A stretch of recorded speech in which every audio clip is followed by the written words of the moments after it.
Welcome back to Big 12 Media Days here in Las Vegas, joined by Avery Johnson. You know, people keep confusing me because of the hair. How's this going for you? It's a lot of fun, soaking in everything. It's my first time being here and getting to see the sights. First time in Vegas. It's a really cool venue, so I'm happy to be here. First time in Vegas? First time here. I've been in Vegas. Okay, I was going to Vegas. say, that doesn't make sense to me. Has it been overwhelming? I mean, you're just bouncing from thing to thing.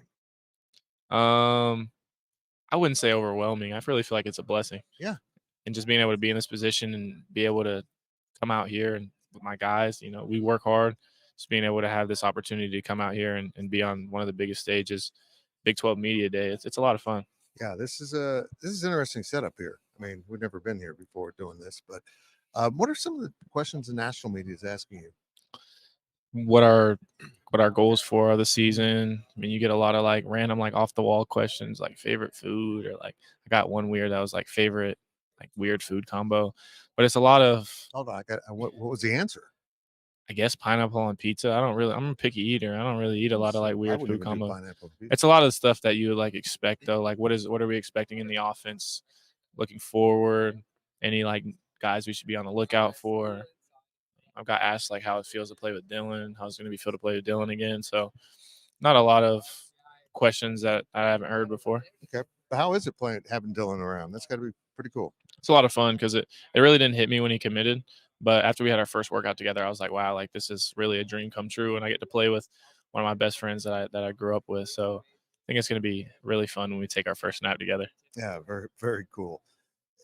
It feels like you were cheated out of a year, but he kind of had to go through this process, didn't he, to realize my feet need to be at home. Yeah, it was hard just because you come from being the guy in high school and you have the fans rally around you, and it was hard sitting on the sideline and like not being able to play, but it's also like good for you because I got to learn from a great quarterback, a great guy like Will Howard, and he taught me a lot about the offense, about K-State, about college football, and really like showed me what it looked like to be successful. So being able to have a guy like that to be able to work behind for a year and still get to sprinkle myself into some games was a lot of fun. So I was really excited when I got my first start. Well, now looking back at the offense you ran last season to what you'll be doing this season, are there that many differences? It's different, but it's the same, if that makes sense. Like, it's not going to be the same offense that we have. But, I mean, like, K-State, like, we're going to be able to run the ball at a high level. We're going to be able to throw the ball, get the ball in playmakers' hands. So, I mean, from the outside looking in, it might not look too different, but you're definitely going to see more explosive plays, a lot of touch game because we got a lot of guys that are special with the ball in their hands. So, touch game, stuff like that, just getting the ball to the guys that need it. And you got some more toys at receiver this year. How's that group sum up for you? I think it's going to be a lot of fun. We got Seif in there. We got Jace Keegan, J-Jack coming back. Sterling Lockett had a really good spring, stepped up. Trey Spivey's a sleeper guy. I feel like guys really need to tune into because he had a really good spring. He had a lot of explosives were attached to his name. So his thing was just learning he did a great job of learning the offense this offseason. So we have a lot of guys that have the opportunity to be the guy going into this year. It's just kind of going to come down to a week-to-week thing. Who are they? Who might they double? Who's getting all the attention? So we're just going to have to see how it plays out. For me, Big 12 football varies from the other conferences in that this conference is so based on creating one-on-one situations and having the better athletes to win those. You know, isolate you against the linebacker or Dylan against the linebacker. This offense this year seems to have so much variety in weapons with speed. And then you got DJ Giddens who can run over people. I mean, it just seems like there's a good mix of weapons here. Yeah, we have really everything I feel like you asked for in a team. Like you said, DJ's wheels kind of get overlooked, but DJ can roll and he runs the ball hard. He's a hard nose. He does not get enough credit for what he does for the team. He's a really underrated running back as far as a college football scope of things. But then you add Dylan to that mix where he can stretch the field and get down and really run and get out on you. We got a bunch of special receivers, so it's just excited to see how we use all those pieces this year. Yeah, a lot of fun weapons, but DJ does set a tone, doesn't he? We're going to run the ball at you, and you got to figure it out. Yeah, you better stop it. Yeah, he's fun to watch.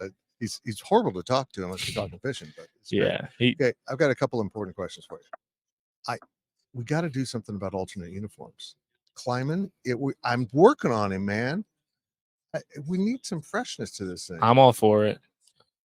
I'll try to talk climbing into it. I've been preaching to the choir about it for a long time now about getting some new jerseys. I'm trying to wear some different looking cleats, trying to figure out what we can get approved, what we can't get approved. But I'll be really excited if we can get in some alternates this year. Nice. Look, Serby, you got to do it. You got to do it. I told Chris in that first game, it's supposed to be hotter than hell, August in Kansas. You know that. You guys should wear whites. Be in the cool color and let the other team, Tennessee Martin, wear the darks. All whites, though. Just like certain recruit that was just in town wore in all of his photos. That's a good point to make too. We could use the heat to our favor, and we could. I think the biggest thing is they don't like to wear them because the last 2 times we wear them, we didn't win in them.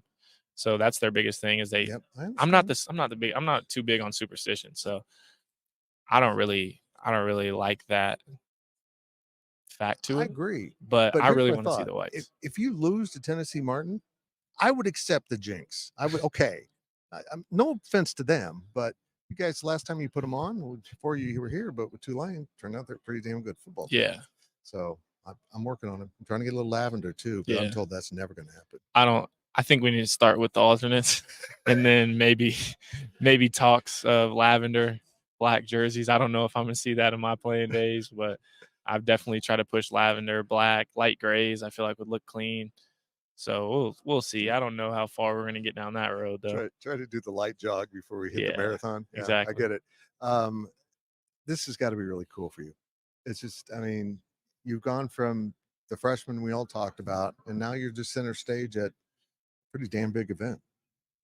Yeah, I'm just trying to use this moment to just kind of take this whole moment in and just like really look like this is where I've always dreamed to be.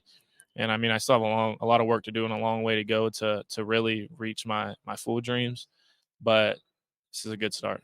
Good start. It's Avery Johnson here in Las Vegas. Thanks, buddy. Great Thank job. you.